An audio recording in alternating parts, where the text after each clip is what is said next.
Petrol दोस्तों, आप सब डेली बेसिस पर अपनी गाड़ियों और बाइक्स के अंदर पेट्रोल जरूर डलवाते होंगे। ये बात तो हम सब जानते हैं कि पेट्रोल को जमीन से निकाला जाता है, लेकिन आप में से बहुत ही कम लोग जानते होंगे कि जब पेट्रोल को जमीन से निकाला जाता है तो वो क्रूड ऑयल यानी कि कुछ इस तरह की फॉर्म में होता है। इसे हम तक पहुंचाने से पहले फैक्ट्रीज में ले जाकर रिफाइन किया जाता है ताकि इसके अंदर से तमाम गैर जरूरी चीजों को अलग किया जा सके। लेकिन क्या आपको पता है कि क्रूड ऑयल से पेट्रोल तैयार किस तरह किया जाता है? ये जो वीडियो आप देख रहे हैं इसमें पेट्रोल तैयार करने का पूरा प्रोसेस दिखाया जा रहा है। जैसे ये क्रूड ऑयल फैक्ट्री में आता है तो सबसे पहले इसे एक बड़े से कंटेनर में डालकर 370 डिग्री पर गर्म किया जाता है। जब ये इतनी तेज आंच पर बॉयल होता है तो इसमें मौजूद तमाम मॉलिक्यूल्स अलग अलग हो जाते हैं। आपको जानकर हैरानगी होगी कि इस क्रूड ऑयल में न सिर्फ पेट्रोल बल्कि डीजल, नेफ्था, केरोसिन और हैवी ऑयल के मॉलिक्यूल्स भी शामिल होते हैं। और जब ये रॉ मटेरियल बॉयल होने के बाद ठंडा होता है तो इसके अंदर इन तमाम चीजों की इलादा लेयर बन जाती है। हैवी मॉलिक्यूल्स वाले पेट्रोलियम्स एंड पर आ जाते हैं, जबकि light weight molecules crude oil की सतह पर आ जाते हैं। सबसे नीचे वाली तह में हैवी ऑयल होता है, इसके ऊपर डीजल की लेयर बनती है और डीजल के ऊपर केरोसिन होती है और इसकी ऊपर वाली तह नेफ्था की होती है। पेट्रोल के मॉलिक्यूल्स क्योंकि इन तमाम चीजों से सबसे ज्यादा लाइट होते हैं, इसीलिए पेट्रोल क्रूड ऑयल की सबसे ऊपर वाली सतह पर आ जाता है। ये बिल्कुल प्योर पेट्रोल होता है और इसे क्रूड ऑयल से अलग कर लिया जाता है और लैब में टेस्ट होने के लिए भेज दिया जाता है। लैब में एनालाइज होने के बाद ये पेट्रोल बड़े बड़े टैंकर्स में डालने का काम स्टार्ट हो जाता है। इस काम के लिए अंडरग्राउंड पाइपलाइन बिछाई जाती है, जहां से पेट्रोल फैक्ट्री से निकलकर टर्मिनल्स तक पहुंच जाता है और फिर वहां से इसे टैंकर में भरा जाता है। लेकिन टैंकर्स में पेट्रोल डालना इसे रिफाइन करने से भी ज्यादा मुश्किल और रिस्की काम होता है। अगर इसमें जरा सी भी लापरवाही की जाए तो पूरी की पूरी फैक्ट्री तबाह हो सकती है।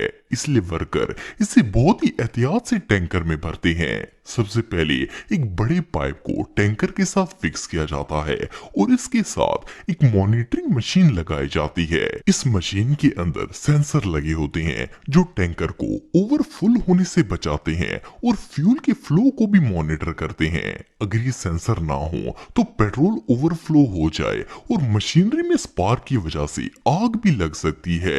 लास्ट में ये टैंकर पेट्रोल पंप पर डिस्ट्रीब्यूशन के लिए भेज दिए जाते हैं और ये पेट्रोल हमारी गाड़ियों में डलने के लिए रेडी हो जाता है। एप्पल जूस दोस्तों, अगर एप्पल जूस की बात की जाए तो दुनिया का हर शख्स ही इसे शौक से पीता है। खास करके बच्चों का तो ये फेवरेट जूस होता है। आपको जानकर हैरानगी होगी कि दुनिया में हर साल 800 मिलियन लीटर सेब का जूस प्रोड्यूस किया जाता है और इसके लिए 1 लाख टन से भी ज्यादा सेब फार्म्स पर उगाए जाते हैं। जब खेतों में सेब पककर तैयार हो जाते हैं तो टनों के हिसाब से इन्हें फैक्ट्रीज में भेजा जाता है। फैक्ट्री में सबसे पहले इन एप्पल्स को अच्छी तरह वॉश किया जाता है। ये सेब इतने ज्यादा होते हैं कि इन्हें धोने के लिए भी कई टन लीटर पानी यूज किया जाता है।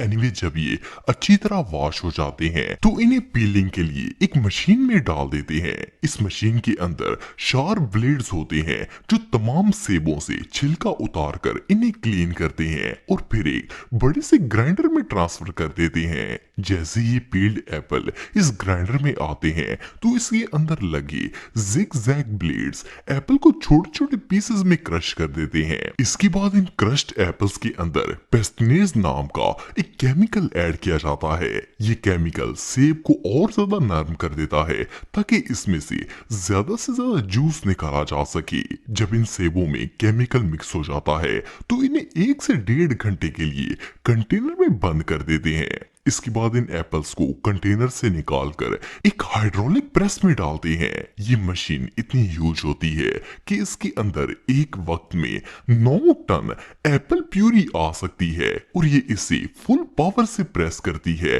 और सारा रस निकलकर एक पाइप के जरिए बाहर आ जाता है।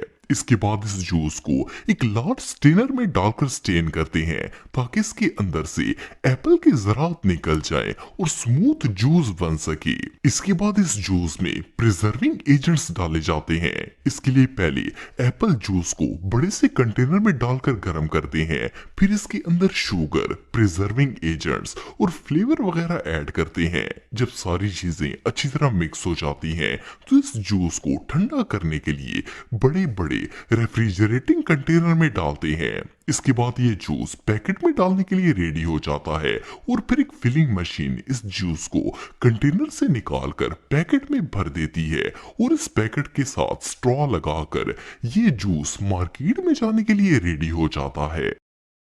70 सीसी बाइक। दोस्तों मेरे ख्याल में पाकिस्तान के अंदर आज के दौर में कोई ऐसा घर नहीं होगा जिसमें मोटरसाइकिल मौजूद ना हो। 70 के बगैर तो जीना ऑलमोस्ट इम्पॉसिबल लगता है। वेल पाकिस्तान के अंदर इस वक्त दर्जनों ऐसी कंपनीज हैं जो 70 बाइक्स बनाती हैं, लेकिन क्या आपको पता है कि ये मोटरसाइकिल फैक्ट्री में आखिर बनता कैसे है? वेल सबसे पहले तो पाकिस्तान के अंदर जितने भी 70 बाइक्स बनाए जाते हैं इनके पार्ट्स चाइना से बनकर आते हैं। पाकिस्तान के अंदर सिर्फ इन मोटरसाइकिलों को असेंबल किया जाता है। खैर बाइक बनाने का काम इसकी इंजन असेंबली से शुरू होता है। सबसे पहले बाइक के इंजन के पार्ट्स को असेंबल करके इसका इंजन तैयार किया जाता है।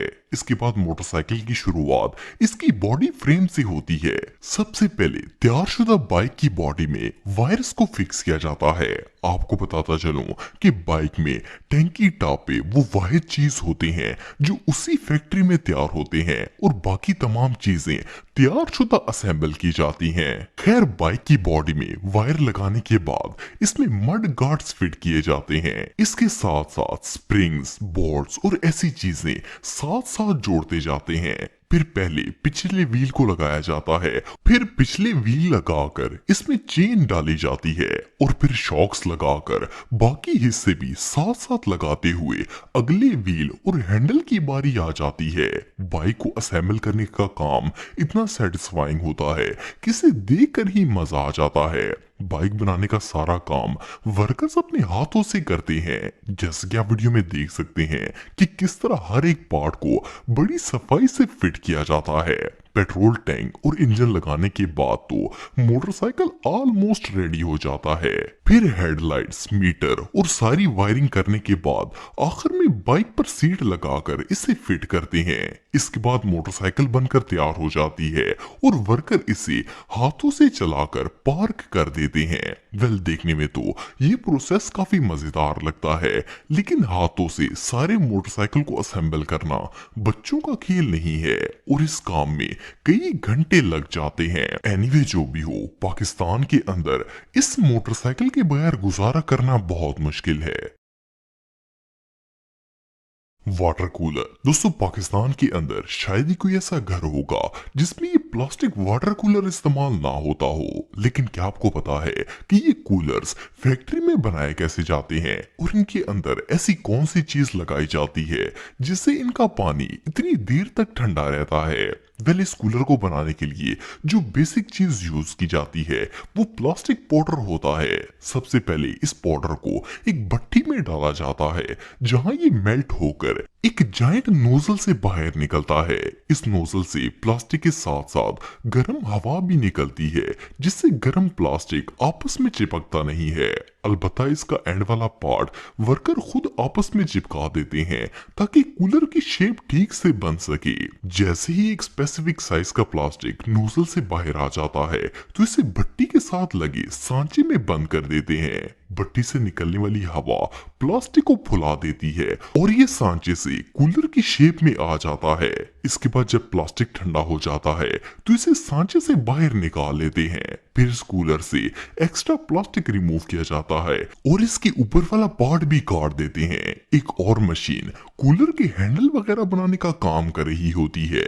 एनीवे इसके बाद इस प्लास्टिक के कैन पर कवर वगैरह चढ़ाते हैं। ये कवर ना सिर्फ कूलर को देखने में खूबसूरत बनाता है बल्कि इसके साथ साथ इस पर कूलिंग का ढक्कन और हैंडल लगाने के लिए भी जगह बन जाती है। जब वाटर कूलर की बॉडी तैयार हो जाती है तो इसके अंदर टूटी वगैरह को फिक्स किया जाता है। टूटी फिक्स करने के बाद इस पर हैंडल लगाए जाते हैं, लेकिन मेन काम कूलर बनने के बाद स्टार्ट होता है। कूलर के ऊपर जो ऑरेंज कलर का कवर लगाया जाता है, इसके नीचे वाले हिस्से में एक सुराख मौजूद होता है। ये सुराख इसलिए रखा जाता है ताकि कूलर तैयार होने के बाद इसके अंदर थर्मोकोल नाम का एक सब्सटेंस डाला जा सके। असल में ये वो मटेरियल होता है जो कूलर के पानी को ज्यादा देर तक ठंडा रखने का काम करता है। इस सब्सटेंस की मदद से पानी की ठंडक कूलर के अंदर ही रहती है और बाहर की हीट अंदर दाखिल नहीं होती। जब ये प्रोसेस कंप्लीट हो जाता है तो कूलर बनकर रेडी हो जाता है और सेल होने के लिए मार्केट में आ जाता है।